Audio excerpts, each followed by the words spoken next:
Hey les agris, vidéo du dimanche, c'est parti.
Donc aujourd'hui vidéo sur le ramassage du maïs semence. Vous avez déjà eu une vidéo un peu, c'était la semaine dernière il me semble, que en fin de semaine, au début de semaine, j'avais été voir le Bourgoin travailler tout ça. J'ai vu que la vidéo a beaucoup plu, du coup décision de prise. Hier je voulais filmer le Bourgoin, j'ai pas pu. Du coup ce qui se passe c'est que s'il pleuvait, ce qui se passe c'est qu'aujourd'hui super soleil tout ça, donc je me dis je vais refaire une vidéo vraiment dédiée sur la récolte du maïs semence. Bon allez, c'est parti, on va voir le Bourgoin de plus près. Du coup, j'espère qu'il y a un peu de vent, j'espère que vous allez bien m'entendre quand même. Donc je suis au Bourgoin. Donc on va commencer par le fonctionnement du Bourgoin. C'est un fonctionnement assez simple en soi. C'est devant, on a le premier élément qui s'appelle le cueilleur en fait. Enfin, un cueilleur, donc on est sur un cueilleur qui va ramasser 4 rangs de maïs. Parce que les maïs ici sont semés en 4-2 ou 4-3. Je vous avais déjà expliqué dans la vidéo des semis de maïs semences que du coup on a 2 ou 3 rangées de mâles en fonction des variétés. Et après on a 4 rangs de femelles qui sont eux récoltés. Donc un cueilleur, c'est des choses qui peuvent aussi être montées sur des moissonneuses batteuses. Le principe du cueilleur étant assez simple. On a une chaîne de chaque côté qui va venir attraper le pied et le monter dans le cueilleur.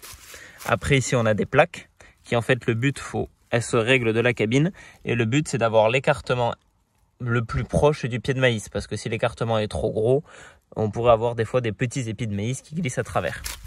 Après ce cueilleur est monté avec 3 rouleaux, si on voit ici.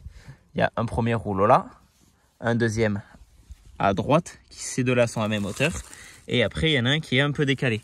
L'intérêt de ces rouleaux c'est qu'ils vont tirer le pied de maïs vers le bas, et en même temps ils vont le hacher dans la longueur un peu. Et après dessous on a un broyeur. Une fois que le pied de maïs a été tiré, on a l'épi de maïs qui lui va à la vis rameuneuse qui est au milieu pour aller au-dessus après. Et en fait le pied, lui la tige de maïs qui est tirée vers le bas en fait. Et après ça passe dans un broyeur, comme un gyrobroyeur en fait. On va avoir des lames qui vont venir hacher le pied de maïs en tranches en fait. Je sais pas si là je vais arriver à en trouver parce qu'ici ça a été broyé après la récolte. Pas forcément, mais ça va venir couper en gros les tronçons du pied de maïs. Et derrière ici Vincent le broie toujours le maïs. Je vous avais expliqué dans la vidéo de la semaine dernière pour se limiter au niveau pyrale en fait. Le fait de hacher, de broyer le pied à ras, ça évite que les larves de pyrale redescendent dans le pied et ça évite qu'il y ait de la prolifération de la pyrale et tout ça. Voilà. Donc on en était à l'épi de maïs et attrapé dans le cueilleur. Après ici il y a comme un convoyeur qui va le monter tout en haut. On se rejoint en haut. Donc les épis de maïs montent dans le convoyeur ici, tout le long, et vont arriver à tomber juste là. Donc nos épis de maïs du convoyeur tombent ici en fait, et là ici ils vont pas passer là-dessus, ils vont être sous ces rouleaux qui ont des doigts comme ça, et en fait dessous on a une table d'effeuillage. Mais bon là en fait la table d'effeuillage c'est juste des rouleaux qui sont très proches, qui tournent dans un sens et dans l'autre, et vous voyez il y a une tôle dessus. De monter ces tôles, c'est parce qu'après vous savez le maïs semence on l'amène à une plateforme d'effeuillage qui là est effeuillée et une dernière fois triée s'il y a des épis qui vont être hors normes en fait. Et là en fait début de saison ils m'expliquaient qu'ils mettent aucune plaque au-dessus de la table d'effeuillage.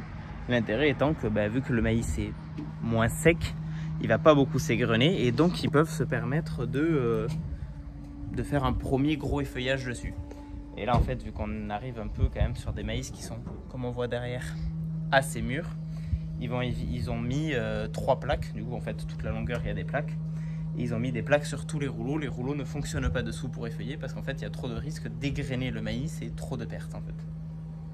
Mais du coup il y a toujours les doigts qui sont ici qui eux vont déplacer le maïs, les épis de maïs sur la table d'effeuillage et qui vont monter sur ce tapis à chaîne qui va l'amener dans la trémie qui est ici. Donc c'est une grosse trémie carrée et en fait une fois que sa trémie va être pleine, il y a les caissons qui sont posés en bord de champ, donc quoi ça va être vidé dedans en fait. On a fait le petit tour du bourgoin et là maintenant je vous avais dit qu'ils broyaient les fans de maïs juste derrière pour la pyrale. Et après ça ils implantent, en tout cas entre 2 maïs semences, ils vont implanter un couvert végétal pendant l'hiver pour pas que le sol soit nu tout l'hiver.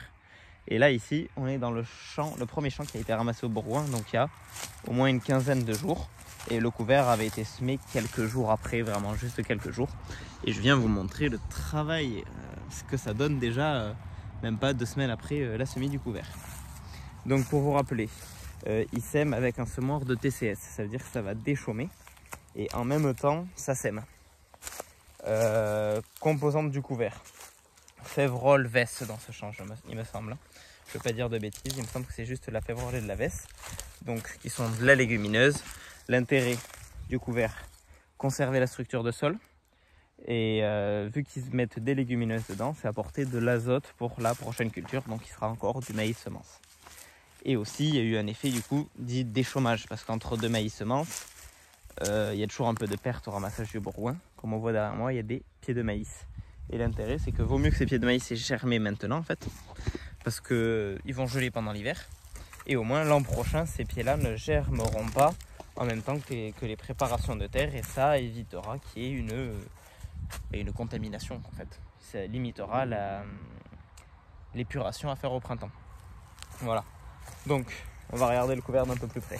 Donc comme je vous dis, des repousses de maïs. Franchement il est joli, hein, il s'est pas fait manger. 1, 2, 3, 4, 5, 6 feuilles. Hein. Bon ça, c'est pas bien grave, ça va geler dès les premiers froids. Après il y a des herbes qui ont relevé, comme bon là c'est des herbes qui étaient là avant, le pourpier, tout ça, mais bon. Ça, il n'y a pas de souci avec le gel. Et on va retrouver nos 2 éléments du couvert. Donc ici, nous avons la févrole qui est déjà bien poussée par endroits. Et après, on va avoir de la vesse. Donc si je dis pas de bêtises, la vesse, c'est cette plante en fait qu'on a ici.